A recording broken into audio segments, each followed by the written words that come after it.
At the beginning and end of every semester that you teach a global learning course, you're going to receive a couple of emails from our office reminding you that we'd like you to submit a completed global learning outcome assessment matrix by about 2 weeks after the semester's over.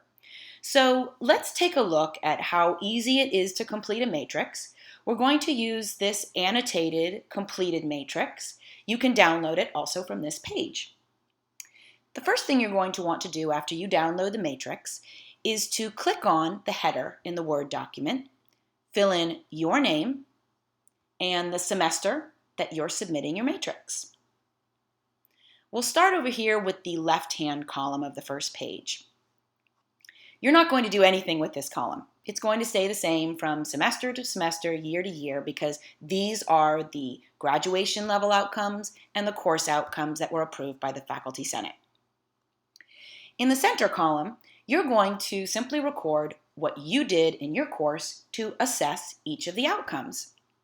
You can erase what was put into the proposed matrix by a previous faculty member, and you can simply replace that with the information about the assessments that you conducted.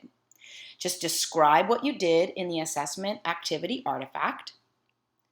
In the section called Evaluation Process, describe how you evaluated the quality of that assessment artifact, the percentage correct out of 20, or using a rubric. Maybe it was an observation of the way that students conducted an experiment.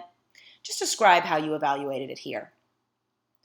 And then in the minimum criteria for success, what was the minimum level of achievement that you expected for students to demonstrate to show that they're making adequate progress towards the outcome? And last, sample. This is not an example. This is who was assessed in the course. In all but a very few cases, all the students will be assessed because we want you to do assessments that you would normally conduct as part of the course. Let's go on to the second page so that we can see the callouts for columns 3 and 4 more easily. Okay, so here in the far right column, you're simply going to describe how students did on the assessment. This can be in a quantitative form or a qualitative form or maybe even both. But just use common language that's easy for you to understand, for other faculty who are teaching the course, and also for us in the Office of Global Learning Initiatives, because we read every single assessment matrix. And the bottom column, this is the most important, because this is where you, as a faculty member, are reflecting on the meaning of these results for how you will teach the course in the future. Do you want to make some tweaks to the assignments? Are you going to take something out completely? Or maybe things are going so well that you recommend that yourself and others do the same thing year after year.